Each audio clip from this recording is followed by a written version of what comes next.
저는 지금 지도자와 리더십이라는 책을 보고 있는데요. 위대한 제국의 배후에는 위대한 인물이 있음을 알 수 있습니다. 역사가 인물을 만드는가 아니면 인물이 역사를 만드는가 하는 논의는 여전히 의견이 분분하지요. 하지만 탁월한 한 인물이 등장했다가 사라지면 거대한 나라도 쇠망의 과정을 겪는 것을 보면 위대한 인물이 위대한 역사를 만드는 듯 보입니다. 칭기스칸의 몽골 제국도 알렉산더의 히랍 대제국도 그리고 시저의 로마 제국도 같은 경로를 밟았지요. 프랑켄 제국도 예외는 아닙니다. 칼 대제의 등장으로 제국의 이상을 갖추었다가 그의 사망으로 쇠퇴의 길을 겪게 되는데요. 이 시간에는 칼 대제의 업적과 프랑켄의 쇠퇴에 대해서 함께 살펴보겠습니다.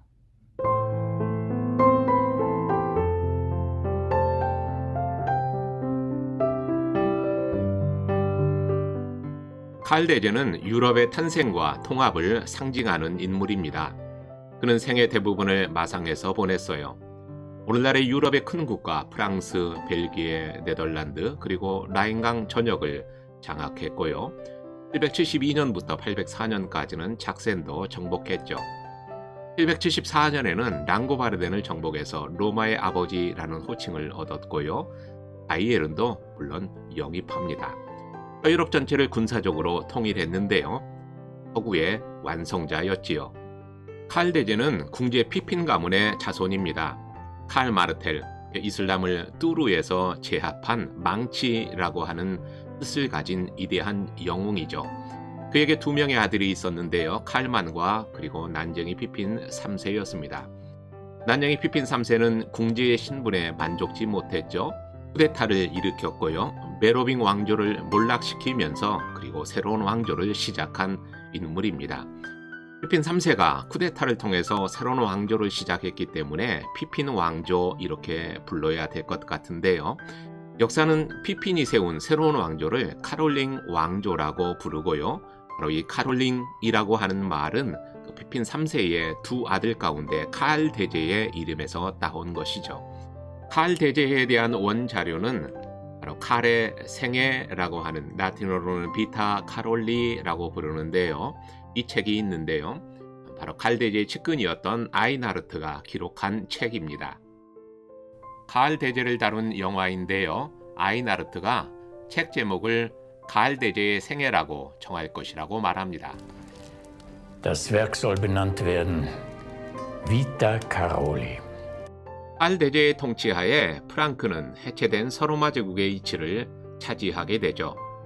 당시 교황 레오 3세는 로마의 귀족들과 불화해서 난처한 입장에 처해 있었는데요. 칼 대제에게 도움을 요청하자 칼 대제는 교황 레오 3세를 도와주게 되죠.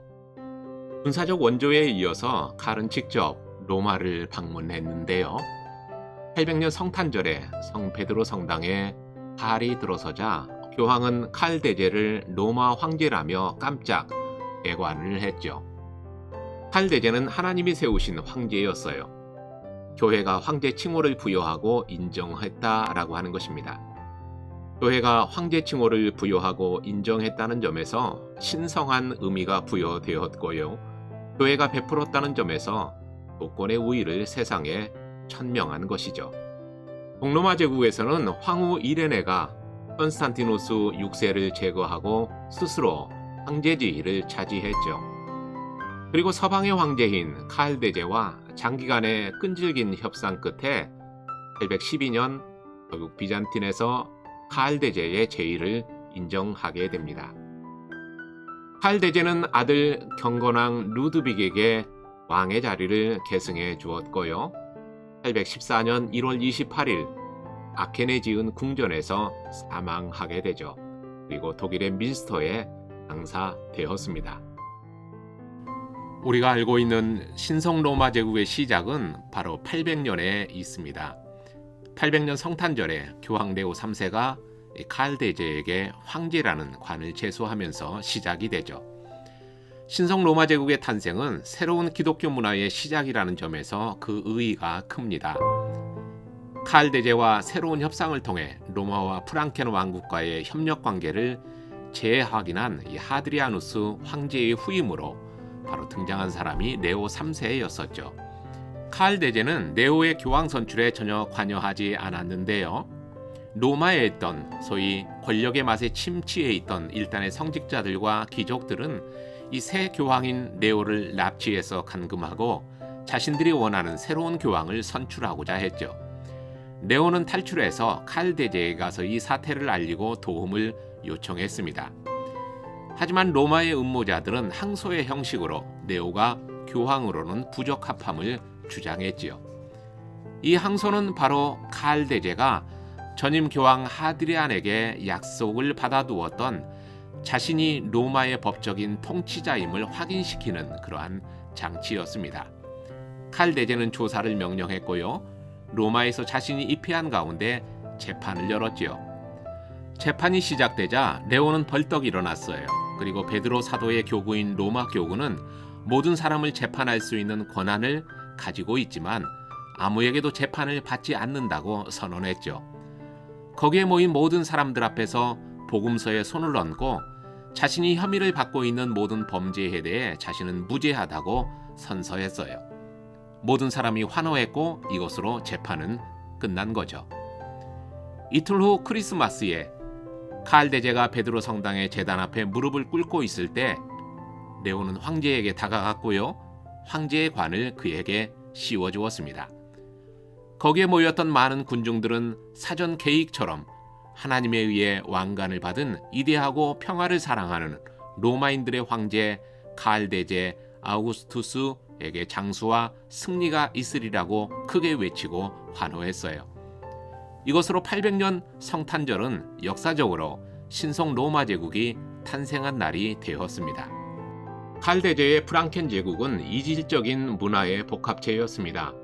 제국 통치 수단도 그 로마 제국보다도 미비했지요. 제국의 체제는 왕 개인의 능력에 의해서 유지되는 아주 불안한 것이었습니다. 왕은 제국의 통치에 일종의 법률적 규범을 부여하려고 노력해서 작센족 법전과 같은 법령을 제정했죠.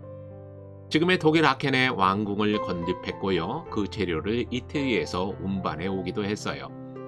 하지만 그가 이 궁에서 통치한 기간은 매우 짧았습니다. 제국의 질서는 황제가 전국을 시찰하고 직접 나타나야 유지 가능했던 거죠. 직접 순행하는 왕의 통치 방식은 카롤링 왕조의 후계 왕조, 특히 독일 황제에게서도 계속되는 형태였습니다. 칼 대제의 업적 중 특별한 점이 문예와 교육 장려입니다. 제국 운영을 담당하는 자는 왕실 예배를 책임진 고위 성직자들이었어요. 이들에 의해서 카롤링의 르네상스라고 하는 일련의 문화적 혁신이 시도되었죠. 칼 대제는 유럽 전역에서 뛰어난 지식인을 초빙해서 왕실 학교를 세웠고요.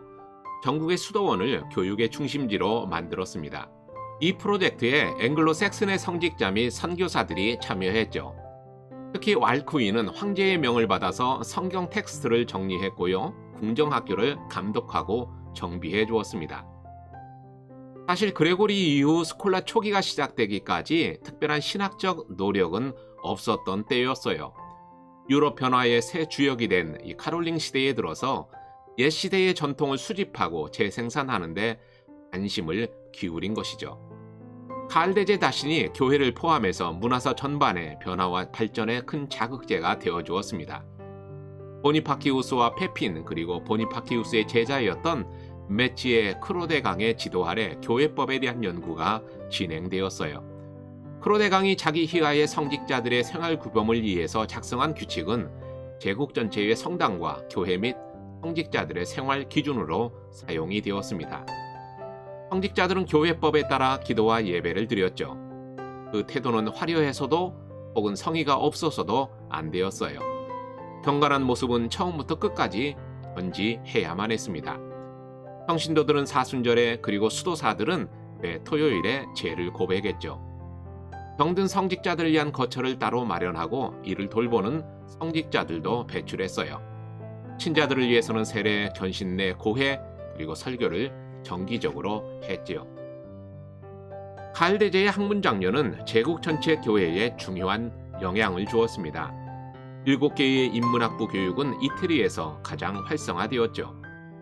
그 뒤를 영국과 아일랜드가 이어갔어요. 잘로우 수도원은 베네라블 베데를 배출했습니다. 그는 뛰어난 학자요 역사가로서 영국 교회의 역사를 남겼죠. 카를 대제는 교리 논쟁에도 적극 관여했습니다. 그 첫째가 성상 숭배 논쟁이죠. 그는 793년 프랑크푸르트에 회의를 소집했어요. 그리고 787년 제7차 니케아 에큐메니칼 공의회가 찬성 결의했던 성상 숭배를 여기서 반대하기로 결정을 했죠. 787년 니케아 에큐메니칼 공의회가 바로 프랑크의 대표를 초청하지 않았다는 것이 이유였습니다. 성상 숭배 반대 내용을 담고 있는 카롤링 문서는 알쿠인이 작성했죠. 둘째는 필리오케 논쟁인데요. 동방에서는 성령도 아들처럼 성부로부터 직접 나온다고 가르쳤던 반면 서방인 스페인에서는 아우구스티누스의 영향으로 만약 신성이 문제가 될 경우 성령은 성부와 성자로부터 동시에 나온다고 가르쳤었어요. 프랑크 제국은 809년 아켄 회의에서 이 문장을 신앙 고백 안에 포함시켰습니다. 로마 교황 정도 추후에 이것을 수용해서 이것은 공개적인 동서방의 교리적 차이가 되었죠. 셋째로는 양자론과의 논쟁인데요. 분열, 변화, 분리 혹은 혼동이 없이 두 개의 자연적 의지와 활동의 양식이 존재한다라고 하는 칼케톤에서 결정한 기독론을 재확인했죠.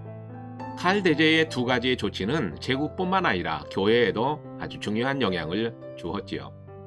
하나는 그가 이탈리아 영지를 교황에게 기증한 것이고요. 다른 하나는 황제와 교황의 관계를 정립해 준 것입니다.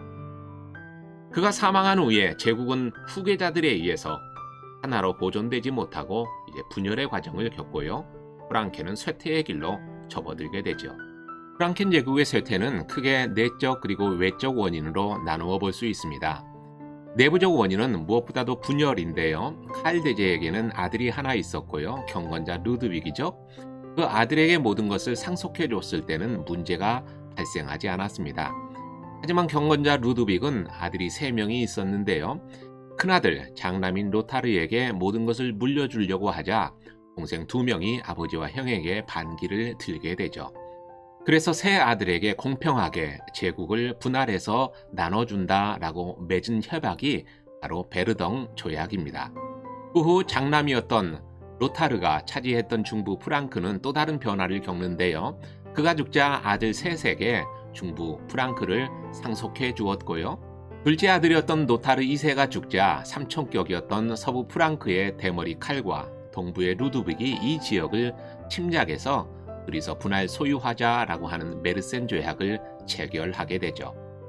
베르덩 조약과 메르센 조약을 통해서 프랑켄 제국은 온대 유럽의 모습과 가장 근사치에 다가서게 되는 거죠.